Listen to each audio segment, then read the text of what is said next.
संतोषी माता की व्रत कथा। एक गांव में एक बुढ़िया रहती थी जिसके 7 बेटे थे। 6 बेटे कमाने वाले थे और एक बेटा निकम्मा था। बुढ़िया माँ 4 पुत्रों का जूठा 7वें पुत्रों को देती। 7वां पुत्र एक दिन अपनी पत्नी से बोला, देखो मेरी माता मुझ पर कितना प्रेम है। वह बोली, क्यों नहीं, सबका जूठा बचा हुआ जो तुमको खिलाती है। वह बोला, जब तक आंखों से न देखूं मान नहीं सकता। पत्नी ने हंसकर कहा, देख लोगे तुम तो मानोगे। कुछ दिन बाद एक बड़ा त्योहार आया। घर में 7 प्रकार के भोजन और चूरमा के लड्डू बने। वही पत्नी की बात को जांचने के लिए सिर दर्द का बहाना बनाकर पतला कपड़ा सिर पर ओढ़कर रसोई में जाकर सो गया। कपड़े में से सब देखता रहा। 4 भाई भोजन करने आए।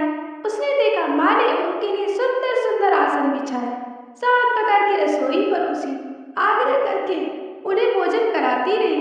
वो देखता रहा। 6 भाई भोजन कर गए उठे, तब माँ ने उनकी 5 थालियों में से लड्डुओं के टुकड़ों को उठाया, एक लड्डू बनाया।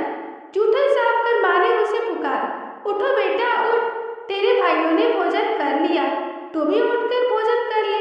उसने कहा, माँ मुझे भोजन नहीं करना, मैं परदेश जा रहा हूँ। माता ने कहा, कल जाना हो तो आज ही जा। वह बोला, हाँ आज जा रहा हूँ। यह कहकर वह घर से निकल गया। चलते समय उसे पत्नी की याद आ गई।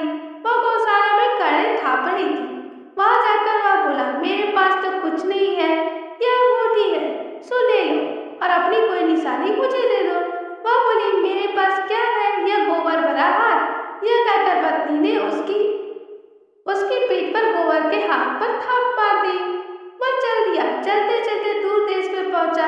वहां एक साहूकार की दुकान थी। वहां जाकर बोला, सेठ जी मुझे नौकरी पर रख लो। साहूकार को नौकरी की सख्त जरूरत थी। साहूकार ने कहा, काम देखकर तनख्वाह मिलेगी। उसने कहा, सेठ जी जैसा आप ठीक समझिए।